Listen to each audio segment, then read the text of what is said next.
Mean से हम लोग कल 6 सवाल सॉल्व किए थे, जिसमें से 5 सवाल हमारा स्टेटमेंट टाइप था, है ना। एक सवाल हमारा टेबल था जिसमें कि हम लोग कॉलम बनाते थे फिर उसको सॉल्व करते थे। तो हम कहे थे कि 2 सवाल हमारा, एक दो और बच रहा है अलग प्रकार का, वो यही 2 सवाल है। एक ये वाला है और ये एक है, और दोनों यूनिक है, दोनों अलग अलग है, दोनों सेम नहीं है। हालांकि बनेगा उसी तरीके से, उसी फॉर्मूले से, लेकिन तरीका थोड़ा सा बस चेंज हो जाएगा। ठीक है, देखिए जरा ध्यान से, सवाल नंबर 7 इसलिए है क्योंकि 6 कल बता चुके थे, और ये हमारा अभी फिलहाल मीन चल रहा है, उसके बाद मीडियन फिर मोड। लिखा हुआ if the mean of the following data is 18.75, इसका मतलब ये हो गया कि इस सवाल का जो आप मीन सॉल्व करते थे वो पहले ही दे दिया है, आंसर जो आप फाइंड करते थे वो पहले ही दे दिया गया है इसमें 18.75।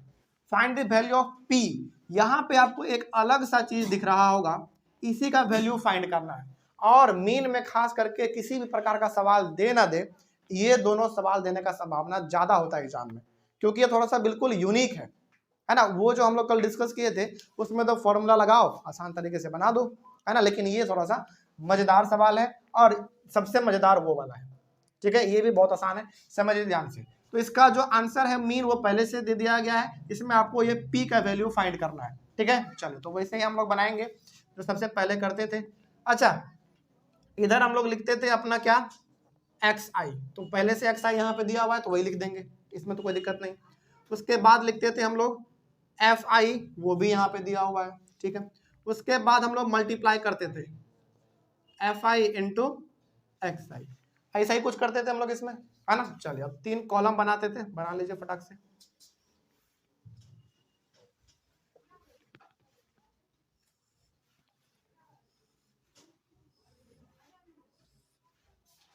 देखिए पहला तो 10 है, उसके बाद 15 है, उसके बाद फिर P है, फिर 25 है, और फिर 30 है, उसके बाद 5 है, 10 है, 7 है, 8 और लास्ट 2।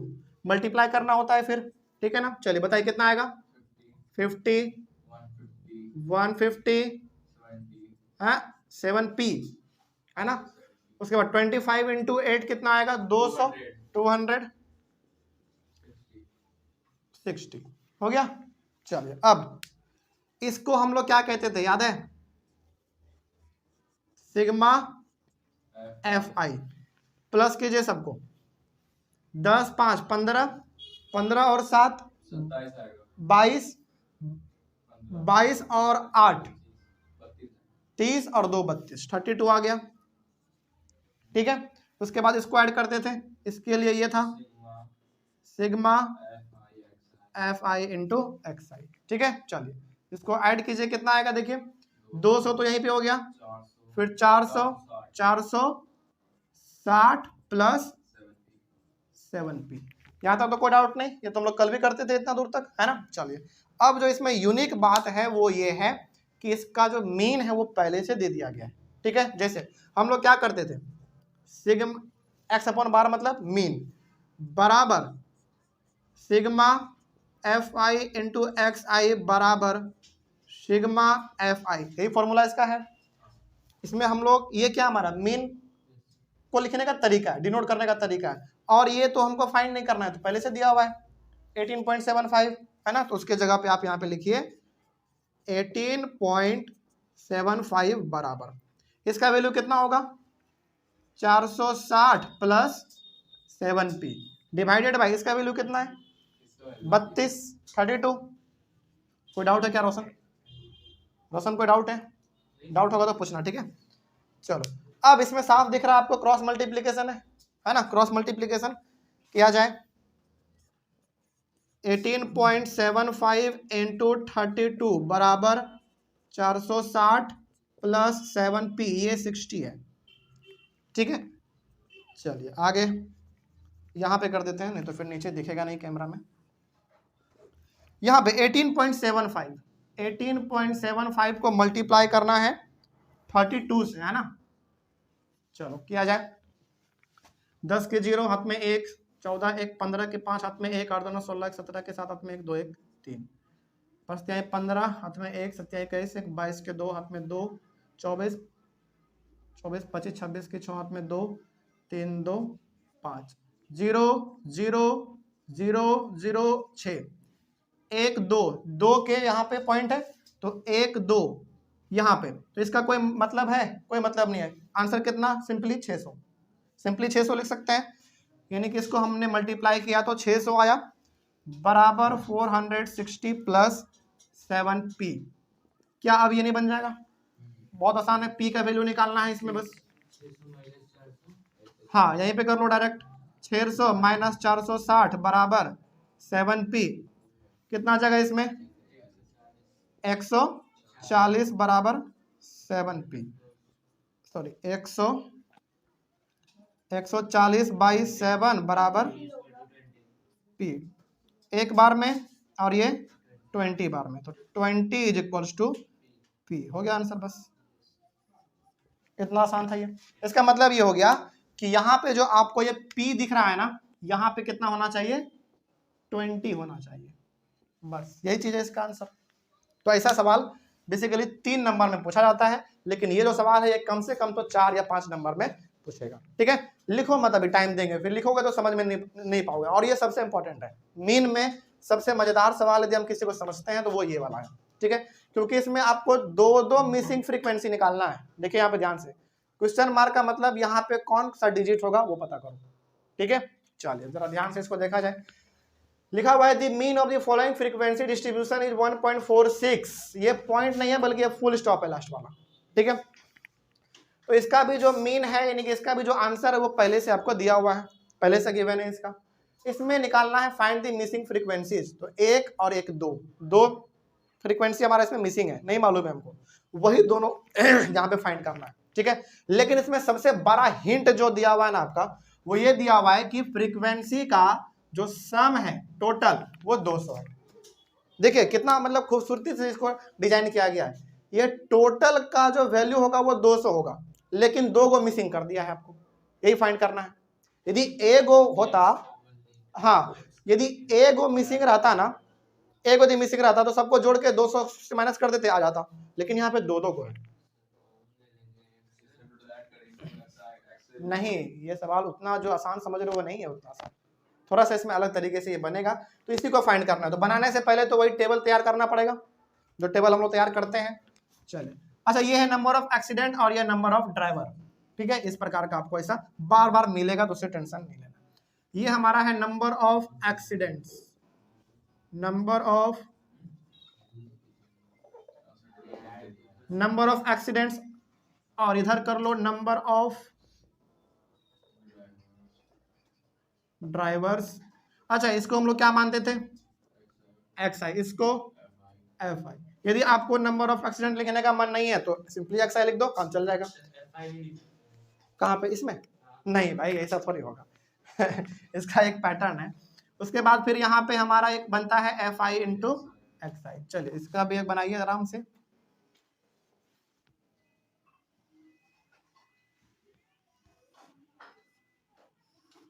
बताइए कितना है? पहले 0 है, फिर 1 है, 2 है, 3 है, 4 5 और एक क्या? नहीं 5 तक ही है। चल फ्रीक्वेंसी कितना कितना है? 46, और ये तो हमको मालूम ही नहीं है। यहाँ पे 25 10 और ये 5, यहाँ पे 2 मिसिंग है, यही हमको फाइंड करना है। ठीक है ना, चलो एक काम इसमें आप कर सकते हो, इसमें जो मिसिंग फ्रीक्वेंसी है ना उसको आप कुछ मान लो, एक्स वाई, क्योंकि देखो एक्स मानोगे तो ये दोनों सेम हो जाएगा। एक को एक्स मान लो या तो एक को वाई मान लो, या फिर एक को पी मान लो दूसरे को क्यू मान लो, इस प्रकार से। तो इसको बनाने से पहले आप यहाँ पे एक लाइन लिख देना, लेट दी, इसको बनाने से पहले जो हम भूल गए, let the missing frequencies, let the missing frequencies be P and Q या फिर X एंड Y, जो आपको अच्छा लगे आप वो लिख दीजिए। अच्छा अब जब आपने मिसिंग फ्रीक्वेंसी को यानी कि इसको P और इसको Q माना है आपने, तो यहाँ पे अब आप ना P और Q डाल सकते हो। यहाँ पे क्वेश्चन मार्क के जगह पे P और Q डाल सकते हो, क्योंकि आपने उसको मान लिया है तो डायरेक्ट आप उसको वहां पे कर सकते हैं। ठीक है, अब आगे देखो, अब मल्टीप्लाई करना है। 0 इंटू 46 कितना? 0। 1 into P, 2 into Q, 2Q। 75, 40 और 25, इतना तो करते ही थे हम लोग। ठीक है, आगे बढ़ते हैं फिर। अब इसको ऐड कर देते हैं, याद करो, ऐड कर देते हैं। ऐड कीजिए इसको, सिग्मा Fi। हाँ वही तो हिंट है, 200 का इस्तेमाल करेंगे, लेकिन अभी फिलहाल जैसे करते थे वैसे ही, नहीं तो ज्यादा कंफ्यूज हो जाओगे। 46 प्लस 10, 56, 56 प्लस 25, 56, 66, 76, 81, 81 और 5, 86, 86 प्लस P प्लस Q, ये दोनों को भी तो ऐड करना पड़ेगा, है ना। और ये वाला, ये वाला, हाँ ये हिंट है, इसका इस्तेमाल करेंगे अभी हम लोग। हालांकि ये जो टोटल सम दिया हुआ है वो किसका सम है? वो इसी का सम है ना। अब आपको लग रहा होगा कि सर जब टोटल का 200 दिया ही हुआ है, 200, और टोटल आपने सम यहाँ पे इतना कर दिया, इसका मतलब कि ये इसके बराबर है। वही तो हमको यहाँ पे हिंट दिया हुआ है ना। करेंगे अभी फिलहाल जिसे करते थे पहले उतना कर लेते हैं। सिग्मा Fi xi बराबर कितना? 140। 75 और 25 कितना? 100, 140, बहुत अच्छा। 140 प्लस P प्लस 2Q हो गया। यहां तक तो कोई डाउट नहीं किसी को। चलो अब इस्तेमाल करेंगे हम लोग उस 200 का। देखिए जरा ध्यान से, sigma Fi is equals to 200, ये दिया हुआ है कहां पे? वहां पे दिया हुआ है। तो इसको हम लोग क्या कर सकते हैं, यहाँ पे गिवन लिख सकते हैं कि पहले से ही दिया हुआ है। अब जरा देखिए ध्यान से, यही चीज तो 200 दिया हुआ है ना। आप ये लिखो या फिर ये लिखो, दोनों का तो मतलब सेम है, क्योंकि ये भी आपका फ्रीक्वेंसी ही है सम, और ये भी फ्रीक्वेंसी का ही सम है, तो ये दोनों हमारा इक्वल होगा। यानी कि 86 plus P plus Q is equals to 200। आगे P plus Q is equals to 200 में 86 माइनस कर दो, 114, और इसको आप फर्स्ट इक्वेशन मान लो। ठीक है, कोई डाउट नहीं इसमें। तो P प्लस Q को आपने यहाँ पे 114 मान लिया। आगे बढ़ते हैं फिर। अब नेक्स्ट, आगे आप वही काम करेंगे जो आप पहले करते थे।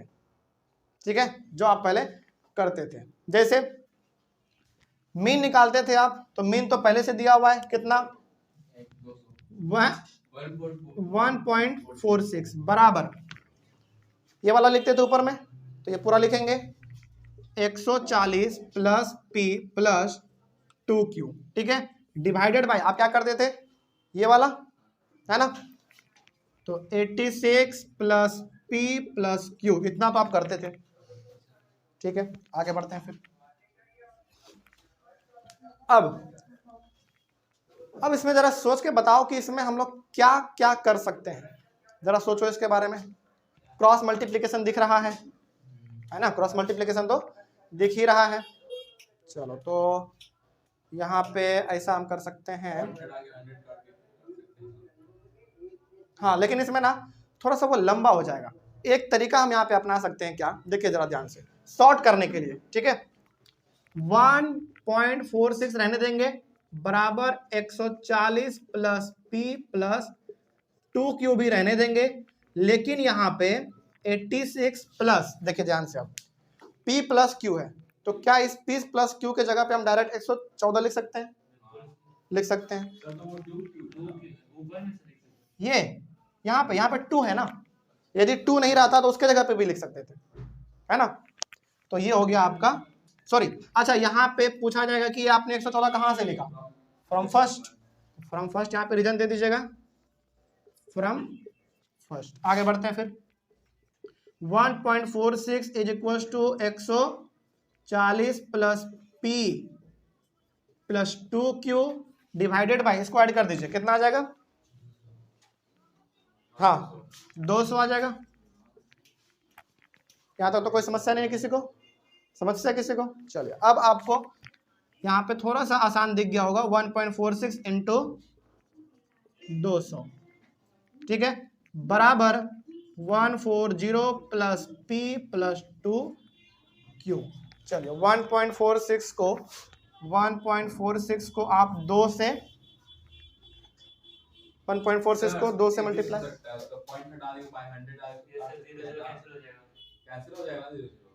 हाँ सर यहाँ पे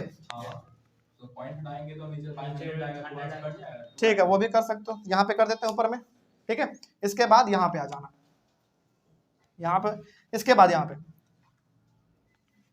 1.46 into 200 is equal to 140 plus 2Q। चलिए 146 डिवाइडेड बाय 100, यही कहना चाहते थे ना, 140 plus P plus 2Q।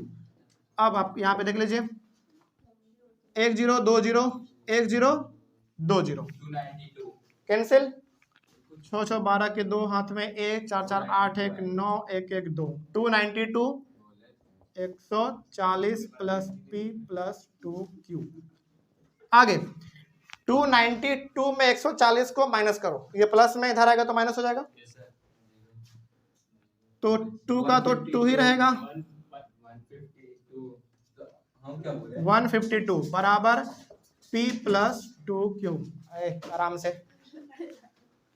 152 is equal to P plus 2Q, और इसको आप मान लो इक्वेशन नंबर 2। अब जरा देखो ध्यान से, पहला वाला ये है, दूसरा वाला यहाँ पे है, ठीक है, और यहीं से आपका एक और नया चीज है, from equation first and second, equation first and second से सबसे पहला इक्वेशन क्या है आपका? P plus Q is equal to 114, P plus Q is equal to 114। दूसरा क्या है? अच्छा इसको हम ऐसे भी लिख सकते हैं ना, P plus 2Q is equal to 152, लिख सकते हैं, क्या फर्क पड़ता है इसमें, है ना। अब इसमें हमको करना है सब्ट्रैक्शन, सब्ट्रैक्शन करेंगे तो हमारा साइन अपोजिट होगा, तो हमारा ये P दोनों कट जाएगा, ठीक है। चलिए हाँ यहाँ पे सब्ट्रैक्शन करना पड़ेगा आपको, जब सब्ट्रैक्शन करते हैं तो साइन हम लोग चेंज करते हैं। आगे में बैठे हो, थोड़ा सा आराम से बैठो, माइनस माइनस माइनस, ठीक है, P से P कैंसिल, यहाँ पे हमारा बच जाएगा minus Q is equal to minus 38, और इसमें जाएगा तो 8 4 में एक जाएगा 3, 38 सही है। अब यहाँ पे दोनों तरफ माइनस है, माइनस माइनस कैंसिल, और Q is equal to 38, Q का वैल्यू अभी फिलहाल आपका 38 आया है, और यहाँ पे आपको P का भी तो निकालना पड़ेगा ना, हाँ रख देना पड़ेगा बस। अब यहाँ पे आगे पुटिंग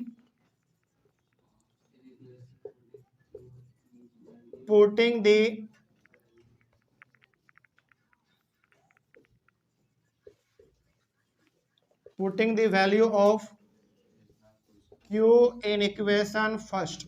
आप किसी भी इक्वेशन में Q का वैल्यू पुट करके P का वैल्यू ला सकते हो। हम यहाँ पे फर्स्ट वाला इस्तेमाल कर रहे हैं क्योंकि थोड़ा सा छोटा लग रहा है देखने में, है ना। तो क्या है equation first? P plus Q is equal to 114, P plus Q का वैल्यू कितना?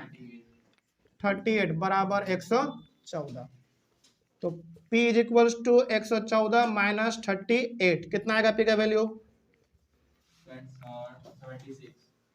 76, 10 में 3 जगह 60, 76 हो गया। P और Q दोनों का वैल्यू निकल गया। तो अब यहाँ पे ये हमारा था P, तो यहाँ पे होना चाहिए कितना 76, ये है Q, तो ये होना चाहिए हमारा 38। ये दोनों चीज आपको इसमें फाइंड करना था। और ये सवाल देखो कितना छोटा सा है ना, और ये जरूर से जरूर कम से कम एग्जाम में आएगा, तो 4 से 5 नंबर में ये आएगा। तो सबसे पहले आपको ये रेड वाला लिखना है पूरा यहाँ से यहाँ तक, फिर उसके बाद यहाँ से यहाँ, और उसके बाद फिर ये ब्लू वाला, ठीक है। ये सबसे ऊपर लिखाएगा ये वाला, टेबल बनाने से भी पहले इसको लिख देना सबसे पहले, ठीक है, उसके बाद शुरू करना। चलिए इसका एक बार स्क्रीनशॉट ले लीजिए, बन जाएगा ये अब आराम से दोनों सवाल, और यही दोनों आपको इसमें ध्यान भी रखना है, बाकी सब तो आसान था। अगले वाले क्लास में शुरू करेंगे हम लोग मीडियन को, ठीक है ना। चलिए मिलते हैं अगले वाले क्लास में। Thank you very much and have a nice day.